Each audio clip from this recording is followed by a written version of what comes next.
Good evening guys. So last week थोड़ा busy था मैं, इसलिए वीडियो नहीं बना पाया। तो मार्केट एकदम से 500% टैरिफ का न्यूज़ आया और मार्केट काफ़ी गिर गया। और काफ़ी ज़्यादा स्टॉक्स ऑलरेडी 200 डीएमए के नीचे है। काफ़ी ज़्यादा सेलिंग मतलब ब्रॉडर मार्केट्स में चल रही है।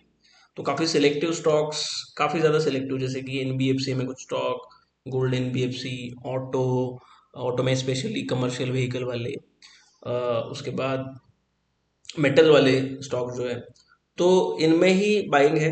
और बाकी सारे मार्केट्स पूरे मतलब काफ़ी ज़्यादा ओवरसोल्ड लग रहे हैं और पता नहीं कब ये इम्प्रूव होगा।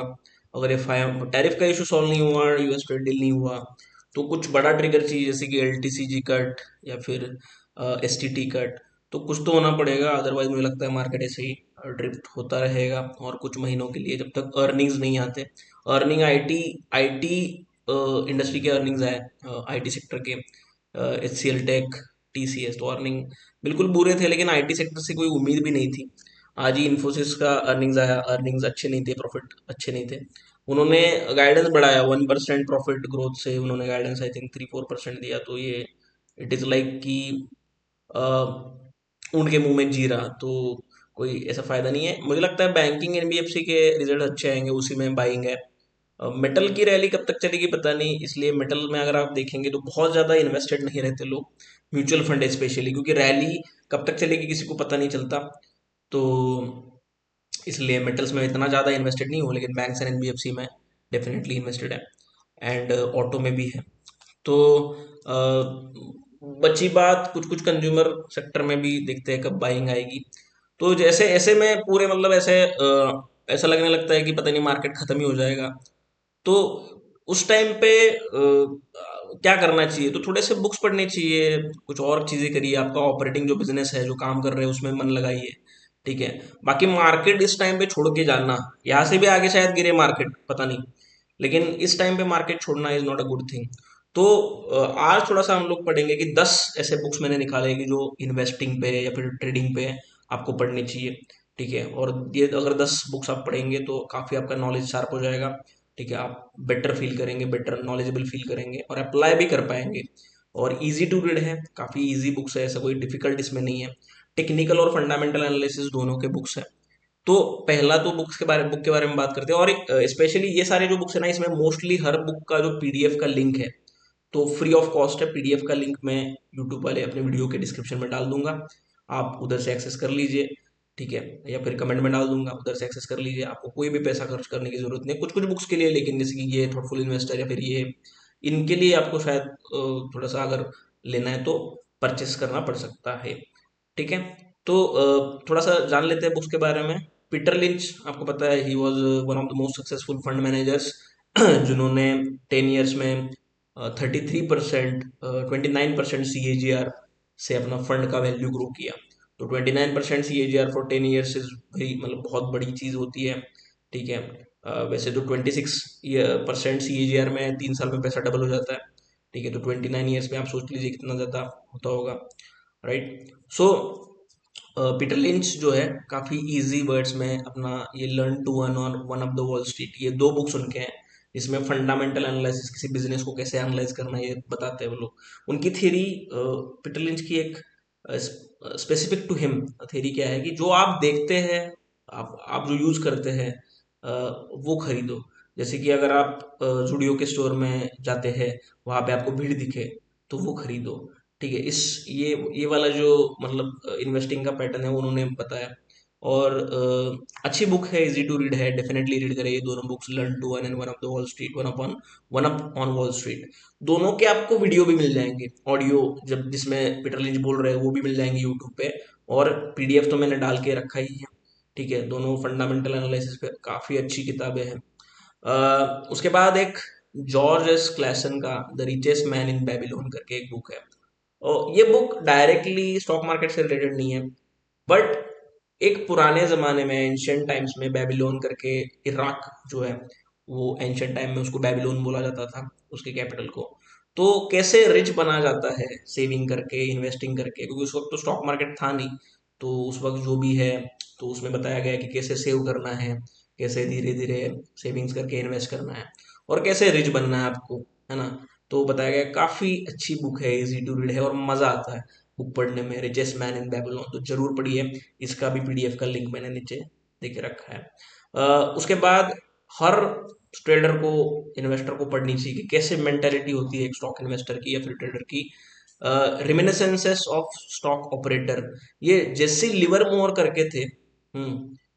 जेसी लिवरमोर एक काफी पुराने मतलब ट्रेडर है जो काफी एक सक्सेसफुल थे जब मार्केट 1929 के डिप्रेशन जब आया था, ग्रेट डिप्रेशन, ठीक है, तब जब मार्केट पूरा गिर रहा था यूएस का। इंडिया में तो उतना ज्यादा मार्केट था नहीं, बॉम्बे स्टॉक एक्सचेंज था लेकिन उतना पॉपुलर नहीं था। तो उस जो मार्केट गिर रहा था उन्होंने मार्केट को शॉर्ट करके रखा था और काफी ज्यादा पैसे कमाए। आखिर में ये सब कुछ गवा देते हैं और आखिर में ये सुसाइड कर लेते हैं उसके बाद, जैसे लिवरमोर। तो जैसे लिवरमोर की ये स्टोरी है, रिमिनिसेंसेस ऑफ स्टॉक ऑपरेटर, डेफिनेटली पढ़नी चाहिए किताब, बहुत ही इंटेलेक्चुअल और नॉलेजेबल किताब है। उसके बाद ग्रेट मेंटल मॉडल्स करके एक किताब है, इसके और भी कुछ पार्ट्स है, और भी वॉल्यूम्स है इसके, मैंने जो वॉल्यूम मैंने खुद पढ़ा है वो मैं यहाँ पे दिया हूँ। तो इसमें आपको कैसे सोचना चाहिए, मतलब मेंटल मॉडल कैसे बनाना चाहिए, थॉट प्रोसेस आपका कैसे स्मूथ होना चाहिए, लॉजिकल होना चाहिए, उसके बारे में कुछ मॉडल्स दिए हुए हैं। डेफिनेटली पढ़े, थोड़ा सा सटल है, मतलब इतना ऐसे थोड़ा सा जो आपने कभी पढ़ा नहीं होगा उस टाइप में किताब है, तो डेफिनेटली पढ़े। इसको आपको खरीदना पड़ेगा क्योंकि ये पीडीएफ इसका कुछ अवेलेबल नहीं है, अमेजोन या फिर फ्लिपकार्ट से आप खरीद सकते हैं इसको। उसके बाद ये पांचों किताबें जो ऊपर वाली थी फंडामेंटल एनालिसिस समझ लीजिए। उसके बाद एक टेक्निकल एनालिसिस पे, काफी टेक्निकल, एक बड़े फेमस इन्वेस्टर ट्रेडर है टेक्निकल एनालिसिस में, स्टैन वाइनस्टीन, नाम सुना होगा आपने। इनका एक बुक है secrets for profiting in bull and bear markets. तो ये बुक भी पीडीएफ में अवेलेबल है, मैंने लिंक दिया है, डेफिनेटली पढ़िए। काफी टेक्निक, बड़े जाने माने टेक्निकल एनालिस्ट हैं थे, और काफी बढ़िया चार्ट पैटर्न कैसे ट्रेड करना है, कौन से चार्ट पैटर्न है उसमें इन्फो दिया हुआ है। अगर आपको टेक्निकल एनालिसिस में इंटरेस्ट है, देखिए टेक्निकल एनालिसिस, फंडामेंटल एनालिसिस, तो फंडामेंटल सबसे पहले आता है। फंडामेंटल एनालिसिस के सिवाय आपको स्टॉक में एंट्री नहीं लेनी चाहिए, बिकॉज बुल मार्केट में क्या होता है, फंडामेंटल ज्यादा चलता है, टेक्निकल चलता ही नहीं है। कोई सा भी पैटर्न बड़े बने, तो मैंने तो उस पर वीडियो बना दूंगा मैं, reverse head and shoulder, cup and handle, बड़े फेमस पैटर्न है, और भी दो तीन है। तो पैटर्न तो बहुत सारे हैं, लेकिन बुल मार्केट में क्या होता है, एक तो पैटर्न मिलेंगे नहीं आपको, बियर मार्केट में क्या होता है, पैटर्न एक तो मिलेंगे नहीं, और होगा तो भी चलेगा नहीं, ब्रेकआउट फेल हो जाएगा। उस वक्त आपको फंडामेंटल एनालिसिस जरूरी है, इसलिए हमको स्टॉक्स स्कैन करने हैं फंडामेंटल एनालिसिस की बेसिस पे, ठीक है, बिजनेस मॉडल के बेसिस पे, और उसके बाद फिर टेक्निकल एनालिसिस का सपोर्ट लेना है, ठीक है। घटिया स्टॉक में पैटर्न भी अगर बन रहे होंगे तो मैं तो एंट्री नहीं करूंगा, क्योंकि उस तरीके का ट्रेडर मैं नहीं हूँ। कुछ वैसा भी करते हैं ट्रेडिंग, ठीक है, लेकिन अपना कैपिटल इंपॉर्टेंट है तो उसको प्रोटेक्ट करना है, ठीक है। तो उसके लिए फंडामेंटल एनालिसिस जरूरी, लेकिन उसको टेक्निकल बुक्स हमको पढ़नी चाहिए। तो this was one of the book on technical analysis. और एक टेक्निकल एनालिसिस पे बहुत अच्छा बुक है जिसमें ऐसे ऐसे पैटर्न आपको मिलेंगे जो कभी और कहीं पे आप नहीं पढ़ेंगे, जो पॉपुलर नहीं है, ठीक है। तो वो बुक है technical analysis and stock market profits by Richard Schabacker. तो इनका लिंक भी पीडीएफ का अवेलेबल है, मैं डाल दूंगा, डेफिनेटली पढ़े, ठीक है। बहुत सारा ऐसा नॉलेज आपको टेक्निकल एनालिसिस में मिलेगा जो कहीं और आपको नहीं मिल सकता, जो किसी वीडियो में डिस्कस किया नहीं जाता।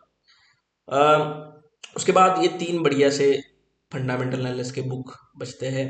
एक तो है the thoughtful investor. Thoughtful investor हमारे बसंत माहेश्वरी सर जो है, जो खुद एक कॉस्ट अकाउंटेंट है, मैं भी कॉस्ट अकाउंटेंट हूँ, और काफ़ी सक्सेसफुल इन्वेस्टर है, फंडामेंटल एनालिसिस में काफ़ी जाने जाते हैं। तो इनके वीडियो भी मैं देखता हूँ। तो इनकी बुक ये डेफिनेटली पढ़नी चाहिए आपकी, आप इनके व्यूज से मतलब तवज्जो रखते होंगे या फिर मतलब नहीं रखते होंगे, ठीक है, बट वीडियो जरूर मतलब बुक जरूर पढ़नी चाहिए इनकी। इन्होंने पूरा एंड टू एंड बताया कि कैसे कौन सा स्टॉक में इन्वेस्ट करना चाहिए, कंज्यूमर स्टॉक में क्या देखना चाहिए, आरओई, बैंकिंग फाइनेंस स्टॉक को कैसे एनालाइज करना चाहिए, अलग अलग सेक्टर के स्टॉक्स को कैसे एनालाइज करना चाहिए, आरओई प्राइस अर्निंग का क्या रिलेशन है ना, डू पॉइंट एनालिसिस, ये सब डिटेल में डिस्कस किया है। अ, अ, तो ये बुक आपको मंगानी पड़ेगी, इनसे खरीदनी पड़ेगी, ठीक है। बट मेरे पास इनका ऑटोग्राफ बुक है बाय द वे, ठीक है, ये वाला, तो डेफिनेटली पढ़नी चाहिए आपको। अ, उसके बाद master class with super investor करके एक किताब है, ये भी इंडिया के काफ़ी सारे इन्वेस्टर्स पे मतलब इनके ऊपर लिखी गई है, वो भी आपको पढ़नी चाहिए। ठीक है, तो ये भी मेरे पास हार्ड कॉपी में है। ठीक है, इसमें से रमेश दमानी जो इन्वेस्टर हैं उनका चैप्टर, विजय केडिया जो ऐसे इन्वेस्टर हैं उनका चैप्टर, विजय राजशेखर करके है उनका चैप्टर। ये ऐसे स्पेसिफिक चैप्टर्स है जो डेफिनेटली वर्थ रीडिंग है। फंडामेंटल एनालिसिस जो बात की जाती है लेकिन कहाँ से सीखना है। ठीक है, तो ये दो ऐसे बुक्स है, ये दो तीन ये ऊपर वाले, जिसमें से आपको पूरा फंडामेंटल एनालिसिस आप सीख पाएंगे। कोई टेक्निकल एनालिसिस तो सीखना इजी है, ना मुश्किल नहीं है। फंडामेंटल एनालिसिस सीखते सीखते काफी टाइम निकल जाता है, इट्स अ लर्निंग प्रोसेस।